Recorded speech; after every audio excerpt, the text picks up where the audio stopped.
ये कलयुग है।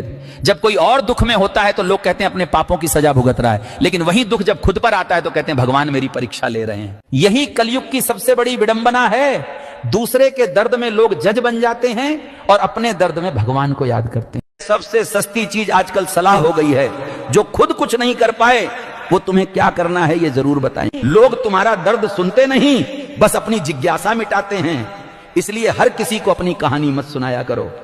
मक्खी जैसा मत बनो, क्योंकि मक्खी हमेशा वहीं बैठती है जहां घाव और सड़न होती है। वो गंदगी में मजा ढूंढती है और बदबू फैलाने में खुश रहती है। समझदार इंसान मक्खी नहीं बनता, वो गुलाब चुनता है, क्योंकि जो हमेशा बुराई में उलझा रहता है वो खुद भी एक दिन उसी बुराई का हिस्सा बन जाता है। आज के समय में जिसका तुम भला करते हो अक्सर वही तुम्हारा बुरा चाहता है। इसलिए पहले अपना भला करना सीखो, फिर दूसरों के बारे में। अच्छा इंसान बनने की कीमत आज सबसे ज्यादा चुकानी पड़ती है। इसलिए पहले मजबूत बनो, दया बाद में दिखा। मुंह बंद रखना सीख लो, जीवन में बहुत सफल रहोगे। काम होने से पहले ढिंडोरा पीटोगे तो बनता हुआ काम भी बिगड़ जाएगा, क्योंकि आजकल अपने भी नहीं चाहते कि अपनों का भला हो। इसलिए कम बोलो और काम ज्यादा करो। हर बात बताना समझदारी नहीं, हर खामोशी कमजोरी नहीं होती। जो चुप कर आगे बढ़ता है वही सबसे आगे निकलता है। पत्नी के कहने पर अपने भाई से अलग मत होना। पत्नी जीवन का हिस्सा है पर भाई जीवन की जड़ होता है। शास्त्र भी यही सिखाते हैं, पत्नी संगिनी है पर भाई संबल है। जिस दिन जड़ कट जाती है उस दिन हर रिश्ता धीरे धीरे सूखने लगता है। रावण इसलिए मारा गया क्योंकि उसका भाई उसके साथ नहीं था, और भगवान राम इसलिए जीते क्योंकि उनका भाई हर हाल में उनके साथ खड़ा था। इसलिए याद रखना, भाई का साथ हो तो हार भी जीत में बदल जाती है, क्योंकि भाई साथ हो तो किस्मत भी साथ देने लगती है। बड़ा भाई नीम के पेड़ जैसा होता है, जिसका स्वाद भले कड़वा लगे लेकिन उसकी छाया हमेशा ठंडी होती है। वो तुम्हें डांट भी सकता है, कभी कभी कड़वी बात भी कह सकता है, पर उसका हर शब्द तुम्हारे भले के लिए ही होता है। क्योंकि माता पिता के बाद वही एक होता है जो बिना स्वार्थ सिर्फ तुम्हारा भला सोच सकता है। श्री कृष्ण कहते हैं, जो हमारे सीधेपन का छल से फायदा उठाता है वो कुछ समय खुद को बहुत चालाक समझ लेता है, लेकिन याद रखो अधर्म की खुशी टिकती नहीं। अंत में वही मिलता है जो शकुनी को मिला, अपमान और विनाश। भाई भाई आपस में प्रेम बनाए रखो, क्योंकि ये दुनिया तुम्हें कभी एक होकर नहीं देखना चाहती। तुम्हारी एकता ही तुम्हारी सबसे बड़ी ताकत है। लोग तुम्हें अलग अलग देखना चाहते हैं ताकि तुम्हें तोड़ा जा सके। एक साथ खड़े रहोगे तो हर साजिश अपने आप कमजोर पड़ जाएगी।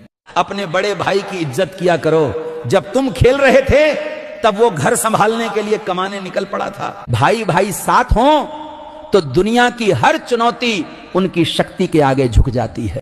बात दिल की लगी हो तो लाइक करें, फॉलो करें और अपनी राय कमेंट में जरूर लिखें। बड़ा भाई वो छत होता है जिसके नीचे पूरा परिवार सुकून से रहता है। खुद धूप में जल जाता है पर अपनों को छांव देता है। बड़ा भाई घर के नींव की तरह होता है, दिखता कम है पर उसी पे पूरा घर टिका होता है। कई भाई के बीच घर का बंटवारा आदमी को निर्लज्ज बना देता है। रिश्ते और बचपन की यादें जमीन के कागजों के नीचे दब जाती हैं। घर या जमीन का ही बंटवारा नहीं होता, उसमें माँ बाप भी बट जाते हैं। दिल दो हिस्सों में टूट जाता है। अगर आपको कोई गाली दे रहा हो तो आप गाली मत देना। मुझे पता है आपको भी जवाब देना आता है, पर अगर आप भी उसे गालियों में ही जवाब दोगे तो आप में और उसमें क्या फर्क रह जाएगा। आप उसका जवाब देना, पर सही समय आने पर और अपनी मर्यादा में रहकर। जय श्री राम। जिस दिन तुम किसी के लिए पूरी तरह उपलब्ध हो जाओगे उसी दिन तुम अपनी सारी अहमियत खो दोगे।